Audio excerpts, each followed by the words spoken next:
ओम शांति। आज 24 नवंबर 2023 के बाबा के अनमोल मधुर महावाक्य सुनेंगे। आज की बाबा की मुरली है सेवा और धारणा। उन दिनों में विशेष गीता जयंती का प्रोग्राम होगा, तो बाबा ने कहीं पढ़ा होगा कि गीता जयंती मना रहे हैं। तो बाबा कहे तुम बच्चों को ये सिद्ध करना है कि गीता जयंती कब हुई और कैसे हुई, किसने गीता को जन्म दिया। इस बात को यथार्थ रीति सिद्ध करना है। अगर कहे श्री कृष्ण ने जन्म दिया गीता को, तो श्री कृष्ण तो छोटा बच्चा है, वो गीता को जन्म कैसे दे सकता है। तो वास्तविक रीति से गीता को जन्म देने वाले माता पिता कौन है, ये बात बाबा कहे यथार्थ रीति सबको समझानी है। परंतु बाबा कहे ये वही समझा सकते हैं और उसका तीर लग सकता है जिसके अंदर सच्चाई और सफाई है, क्योंकि यह सत्य बात है। सत्य बात को सिद्ध करने के लिए सच्चाई सफाई की आवश्यकता है। बाबा कहे तुम्हें सत्य बाप का संग मिला है, इसलिए ये बात को अच्छी तरह से सिद्ध करनी है। साथ ही बाबा कहे तुम बच्चे स्टूडेंट्स हो, तो तुम्हारे मन में हमेशा ये ख्याल रहना चाहिए कि अगर कोई गलती हो जाए तो सच बोलना है। सच बोलने से ही उन्नति होगी और कभी भी किसी से सेवा लेनी नहीं है। अगर सेवा लेंगे तो वहां भी करनी पड़ेगी। बाबा कहे तुम स्टूडेंट्स अच्छी तरह से पढ़कर दूसरों को भी पढ़ाओ तो बाप भी खुश होगा। बाबा प्यार का सागर है, उनका प्यार यही है जो तुम बच्चों को पढ़ाकर उच्च मर्तबा दिलाते हैं। तो इसीलिए आज की बाबा की मुख्य धारणा की बात है सच्चाई सफाई। सुनते हैं बाबा के अनमोल मधुर महावाक्य। ओम शांति। मीठे बच्चे, तुम्हारी सच्ची बात का तीर तब लगेगा जब दिल में सच्चाई सफाई होगी। तुम्हें सत्य बाप का संग मिला है, इसलिए सच्चे बनो। आज की मुरली से प्रश्न है, तुम सब स्टूडेंट्स हो, तुम्हें किस बात का ख्याल रखना जरूरी है। उत्तर, कभी भी कोई गलती हो तो सच बोलना है। सच बोलने से ही उन्नति होगी। तुम्हें अपनी सेवा दूसरों से नहीं लेनी है। अगर यहां सेवा लेंगे तो वहां करनी पड़ेगी। तुम स्टूडेंट अच्छी तरह से पढ़कर दूसरों को पढ़ाओ तो बाप भी खुश होगा। बाप प्यार का सागर है, उनका प्यार ही यह है जो तुम बच्चों को पढ़ाकर उच्च मर्तबा दिलाते हैं। आज की मुरली से पहले गीत बजा है, किसने ये सब खेल रचाया। ओम शांति। आजकल समाचार आते हैं कि हम गीता जयंती मना रहे हैं। बाबा के पास कहीं से समाचार आया होगा हम गीता जयंती मना रहे हैं। अब गीता को जन्म किसने दिया, यह है टॉपिक। जयंती कहते हैं तो जरूर जन्म भी हुआ ना। गीता जयंती कहते हैं तो जरूर गीता का जन्म हुआ ना। उनको जब कहते हैं श्रीमद् भगवत गीता जयंती, तो जरूर उनको जन्म देने वाला भी चाहिए। सब कहते हैं श्री कृष्ण भगवान वाच, तो फिर श्री कृष्ण पहले आता, गीता पीछे हो जाती। अब गीता का रचयिता जरूर चाहिए। अगर श्री कृष्ण को कहते तो पहले श्री कृष्ण, पीछे गीता आनी चाहिए। परंतु श्री कृष्ण छोटा बच्चा था, वह गीता सुना न सके। ये सिद्ध करना होगा। ये बात बाबा कहे सिद्ध करनी होगी कि गीता को जन्म देने वाला कौन। यह है गुह्य बात। श्री कृष्ण तो माता के गर्भ से जन्म लेता है। वह तो सतयुग का प्रिंस है। उसने स्वयं प्रिंस का पद पाया है गीता द्वारा राजयोग सीखकर। श्री कृष्ण ने स्वयं प्रिंस का पद पाया है गीता द्वारा राजयोग सीखकर। अब गीता को जन्म देने वाला कौन? बाबा मुख्य बात इसी को ही उठाते हैं। अब गीता को जन्म देने वाला कौन? परमपिता परमात्मा, शिव या श्री कृष्ण? श्री कृष्ण को वास्तव में त्रिलोकीनाथ, त्रिकालदर्शी भी नहीं कह सकते। त्रिलोकीनाथ, त्रिकालदर्शी एक को ही कहेंगे। त्रिलोकीनाथ माना तीनों लोकों पर राज्य करते हैं। मूल, सूक्ष्म, स्थूल, इन तीनों को कहा जाता है त्रिलोकी।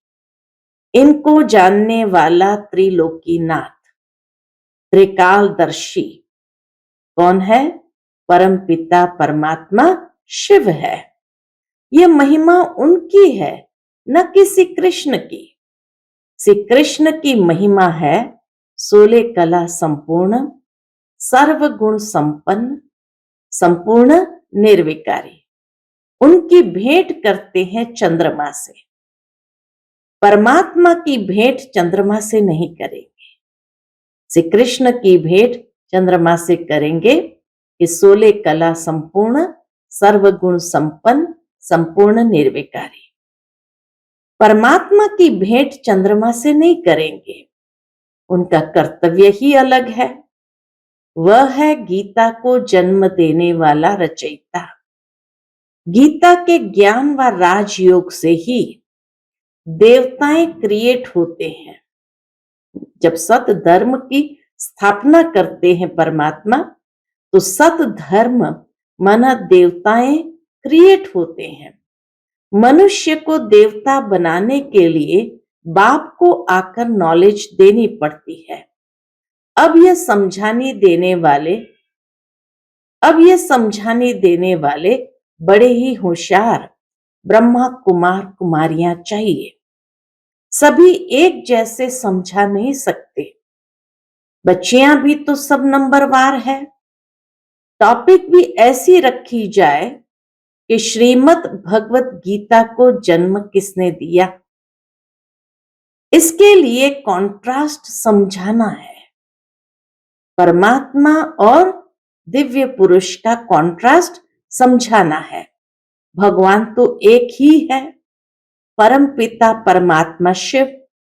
उस ज्ञान सागर द्वारा ज्ञान सुनकर श्री कृष्ण ने यह पद पाया था।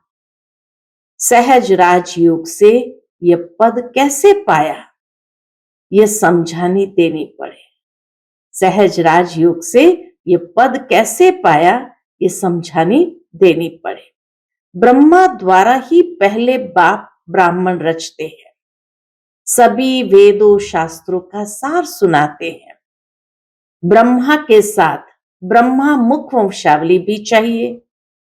ब्रह्मा को ही त्रिकालदर्शी पने का ज्ञान मिलता है।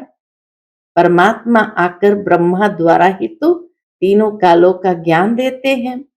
त्रिलोकी अर्थात तीनों लोकों का भी ज्ञान मिलता है। तीनों काल, आदि मध्य अंत को मिलाकर कहा जाता है। और तीनों लोकों अर्थात मूल सूक्ष्म स्थूल वतन, ये अक्षर याद करने हैं। बहुत बच्चे भूल जाते हैं। और भुलाया किसने है? भुलाया है देह अहंकार रूपी माया ने। तो गीता का रचयिता परम पिता परमात्मा शिव है, न कि श्री कृष्ण।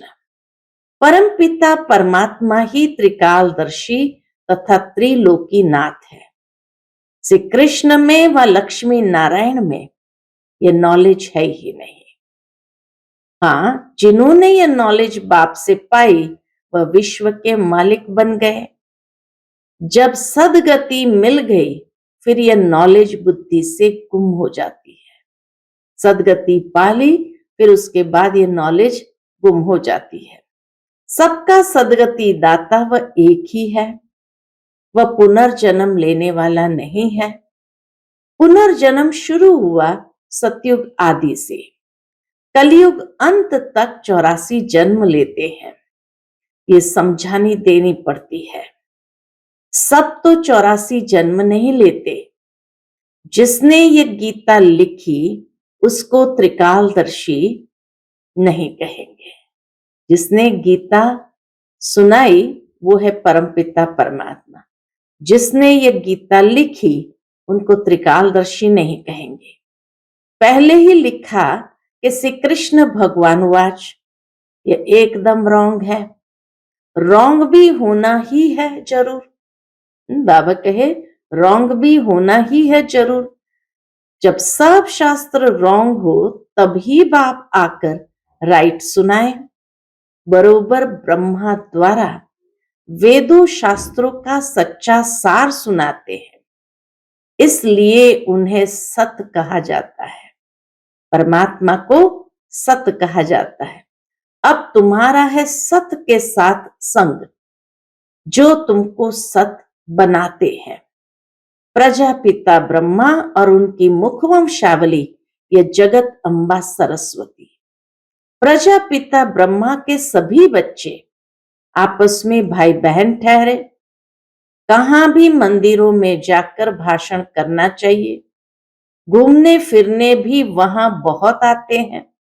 बाबा कहे इसलिए वहां जाओ जहां भाषण कर सको, जहां बहुत लोग आते हो।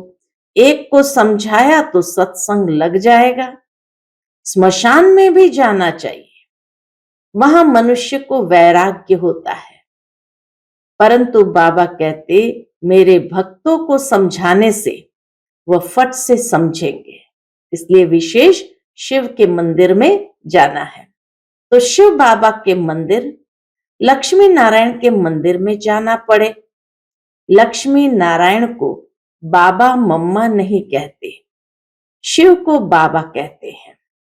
जरूर मम्मा भी होगी, वह है गुप्त। शिव बाबा है तो मां भी होंगी, लेकिन वह है गुप्त। शिव बाबा जो रचयिता है उनको माता पिता कैसे कहते हैं? यह गुप्त बात कोई भी जान न सके। लक्ष्मी नारायण को एक ही अपना बच्चा होगा, बाकी इनका नाम है प्रजापिता ब्रह्मा। विष्णु और शंकर को ऊंच नहीं रखते, उच्च त्रिमूर्ति ब्रह्मा को कहते हैं।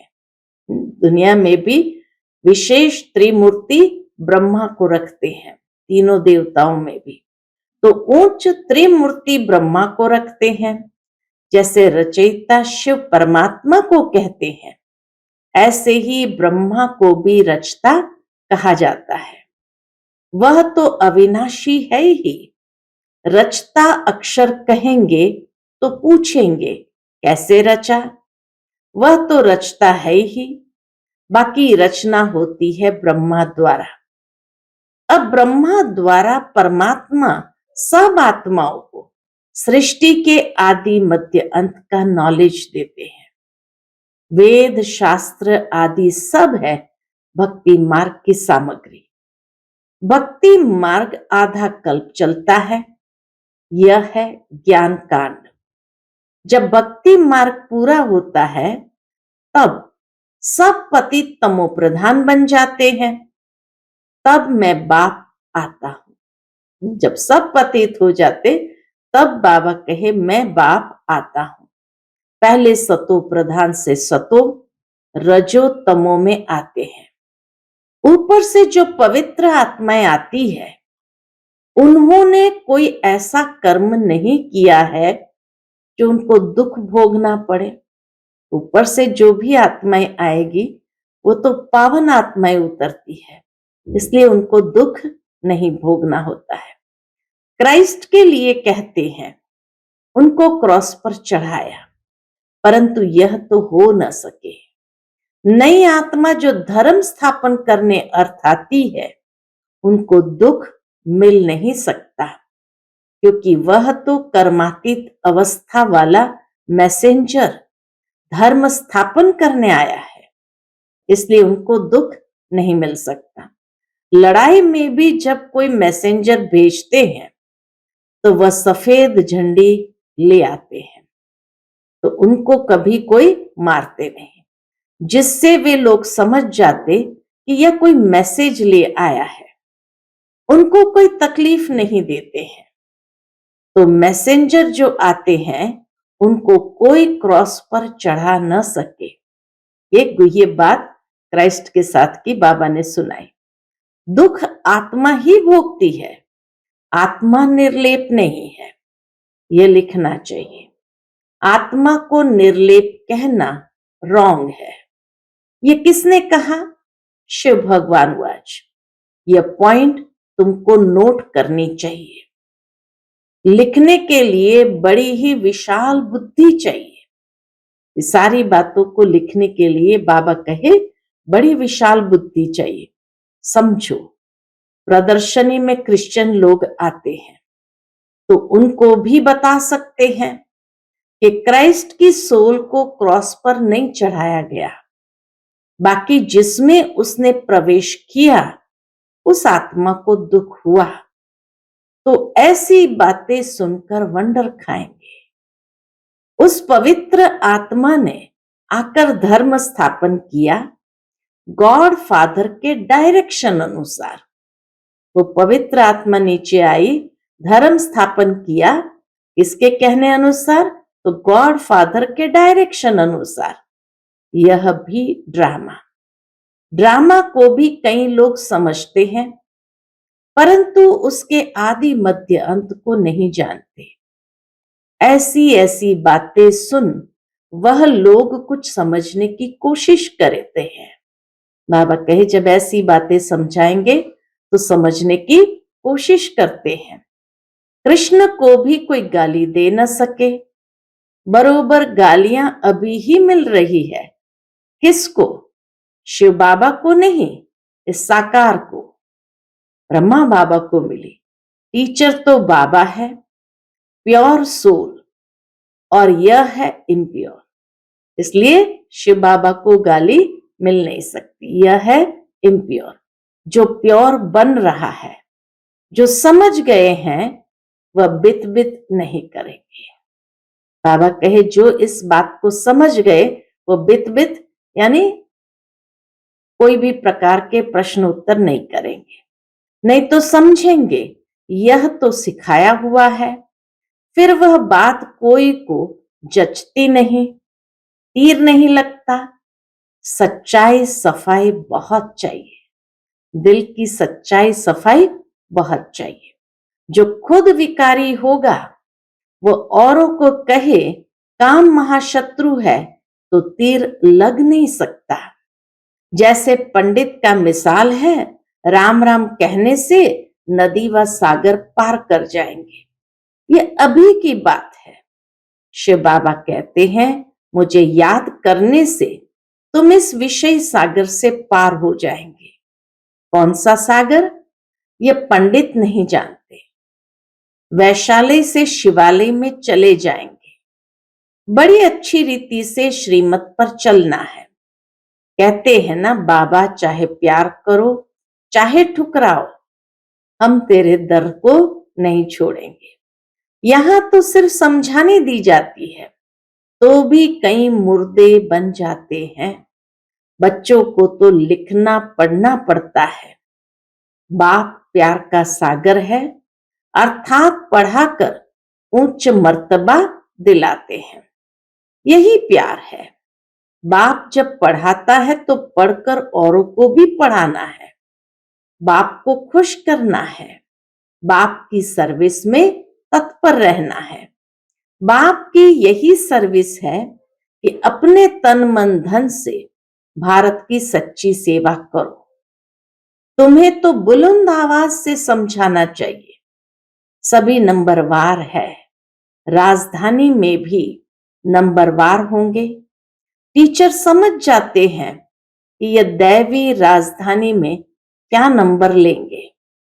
सर्विस से समझ सकते हैं कौन कौन मुख्य बनेंगे। खुद भी समझते हैं कि हम बाबा मम्मा जितनी सर्विस नहीं करते तो दास दासियां बनना पड़ेगा। आगे चलकर तुम सबको सारा ही मालूम पड़ेगा। हम श्रीमत पर न चले, सब क्लियर हो जाएगा। तुम बच्चे इस समय स्टूडेंट हो। इस समय तुम अपनी दासियां बनाएंगे तो खुद भी दासी बनना पड़ेगा। यहां महारानी बनना देह अभिमान है। इतनी सूक्ष्म बात बाबा ने समझाई। यहां महारानी बनना देह अभिमान है। सच कहना चाहिए कि बाबा ये भूल हुई। अभी संपूर्ण तो सभी बने ही नहीं। इम्तिहान में जब नापास होते हैं तो शर्माते भी है। बाबा का रात्रि में ख्याल चला कि मनुष्य 21 जन्म कहते हैं, गायन भी करते हैं। अब ये ईश्वरीय जन्म एक अलग है। 8 जन्म सतयुग में, 12 जन्म त्रेता में, 21 जन्म द्वापर में, 42 जन्म कलयुग में। यह तुम्हारा ईश्वरीय जन्म सबसे ऊंच जन्म है जो एडॉप्टेड है। तुम ब्राह्मणों का ही ये सौभाग्यशाली जन्म है। सबसे ऊंच जन्म सौभाग्यशाली जन्म है। अच्छा, मीठे मीठे सिकिलदे बच्चों प्रति माता पिता बाप दादा का याद प्यार और गुड मॉर्निंग। रूहानी बाप की रूहानी बच्चों को नमस्ते। हम सभी रूहानी बच्चों की रूहानी माता पिता बाप दादा को याद प्यार, गुड मॉर्निंग और नमस्ते नमस्ते।